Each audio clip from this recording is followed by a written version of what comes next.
Selamat siang, perkenalkan nama saya Putri Ardila. Di sini saya akan menjelaskan tentang penelitian ilmiah kelautan.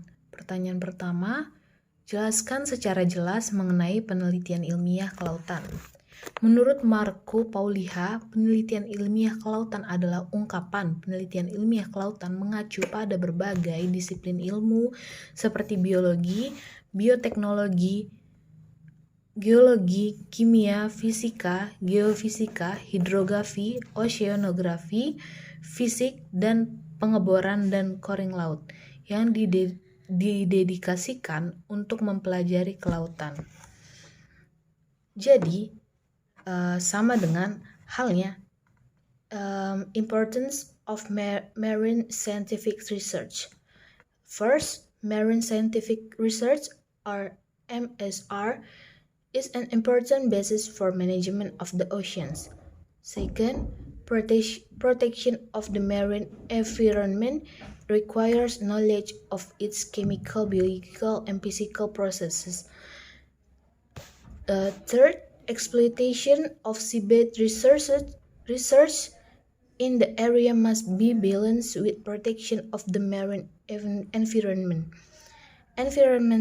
Environmental impact assessment for seabed activities requires sufficient baseline data. Fourth, scientific knowledge of the deep seabed is still limited. 5. The ICA and states are encouraged under UNCLOS to conduct marine scientific research in the area. Pertanyaan kedua mengenai artikel. Jadi di sini ada artikel tentang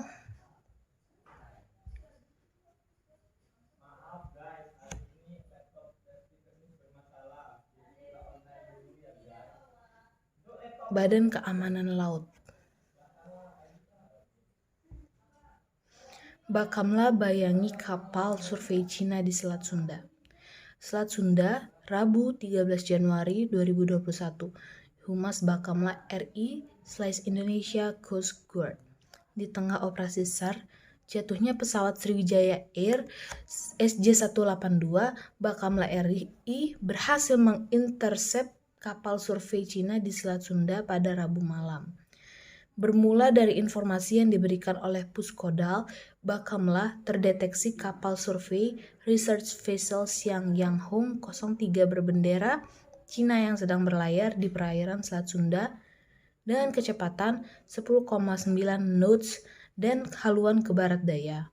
Berdasarkan pantauan, kapal tersebut telah mematikan AIS sebanyak 3 kali selama melintasi alur laut Kepulauan Indonesia. Alki 1.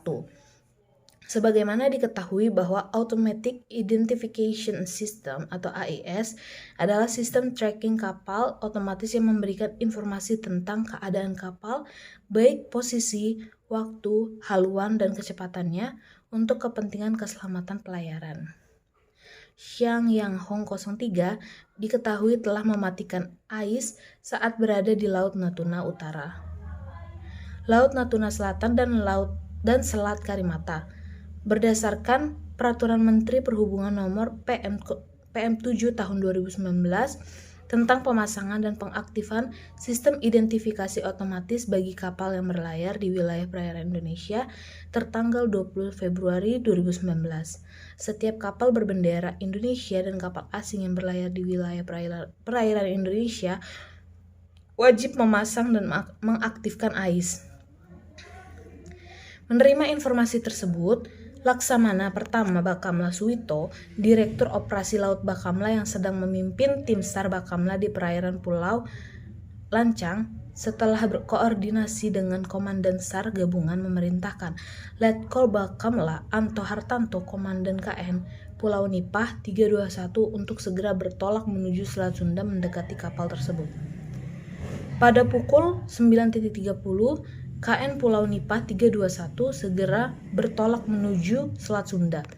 Tiba di Selat Sunda pukul 13.40, kapal survei Cina terdeteksi berada pada jarak 40 nm dengan kecepatan 9 knots dan arah haluan ke selatan. KN Pulau Nipah meningkatkan kecepatan hingga 20 knots untuk mendekati kapal tersebut. Sekitar pukul 20.00, kapal Siang Yang Hong 03 terdeteksi pada jarak 10 nm dari kapal Bakamla. KN Pulau Nipah 321 membuka komunikasi melalui radio marine band di channel 16 dan mendapat respon dari kapal survei Cina tersebut. Berdasarkan hasil komunikasi dan identifikasi, dapat diketahui bahwa kapal ini memang bertolak dari Cina menuju Samudra Hindia dan melewati perairan Indonesia menggunakan hak lintas alur kepulauan sesuai dengan UNCLOS. Dari keterangan yang diberikan, penyebab tidak terdeteksinya AIS dalam 3 periode waktu disebabkan karena adanya kerusakan pada sistem tersebut. Sesuai Permen Hub, apabila AIS tidak berfungsi, maka nahkoda wajib menyampaikan informasi kepada stasiun radio pantai (SROP) atau stasiun Vestel Traffic Service (VTS) serta mencatat kejadian tersebut pada buku catatan harian (logbook) kapal yang nantinya dilaporkan kepada Syah Bandar. Dalam situasi ini, KN Pulau Nipah 321 tidak dapat melaksanakan dokumentasi dan pemeriksaan lebih lanjut dikarenakan cuaca buruk.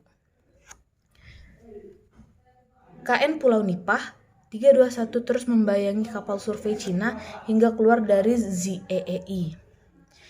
Sekitar pukul 21.00, setelah diamati, kapal sasaran telah keluar dari ZEEI. KN Pulau Nipah 321 putar arah kembali ke daerah operasi SAR.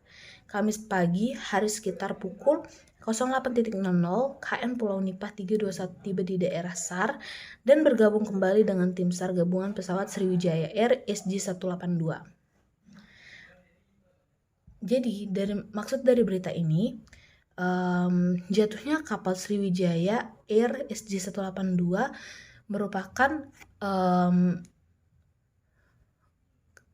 di mana kapal Indonesia dan kapal asing yang berlayar di kelautan tidak sembarangan untuk berlayar di Laut Natuna, di Selat Sunda. Maka pelayaran tersebut dilindungi oleh Undang-Undang Hak Lintas Laut. Jadi di sini yang boleh berlayar di Laut Natuna ini hanya tim SAR gabungan serta kapal Siang Yang Hong di Bakamla tersebut.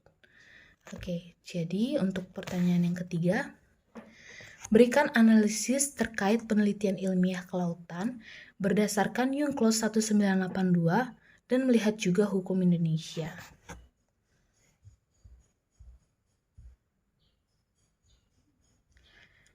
Jadi, MSR and activities in the area. MSR in the area may require coordination with activities in the area in some situation. UNCLOS Art 113, activities in the area means all activities of exploration for and exploitation of the resources of the area. Contractors with contractors with contracts for exploration of deep seabed mineral resources have exclusive rights to explore resource in specific parts of the area.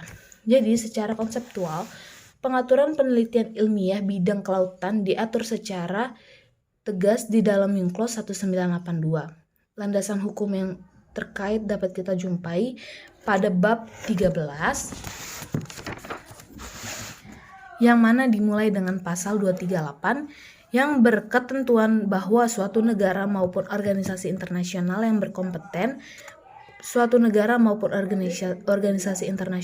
berkompeten di bidangnya memiliki suatu hak dalam menjalankan kegiatan penelitian ilmiah kelautan tanpa merugikan hak negara lain.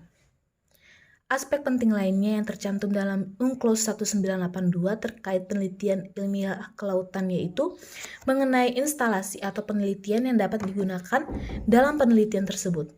Dalam UNCLOS 1982 terdapat aturan sanksi bila mana terjadinya sebuah pelanggaran yang dilakukan oleh para pelaku kegiatan penelitian ilmiah kelautan. Sebagai konvensi Hukum Laut Internasional, UNCLOS tahun 1982 telah menerbitkan aturan yang sangat jelas bagi setiap negara atau organisasi internasional yang ingin melaksanakan kegiatan penelitian ilmiah kelautan. Bertitik tolak pada uraian di atas, Indonesia sebagai salah satu negara anggota UNCLOS tahun 1982 berkewajiban untuk menerapkan aturan konvensi ke dalam hukum nasionalnya.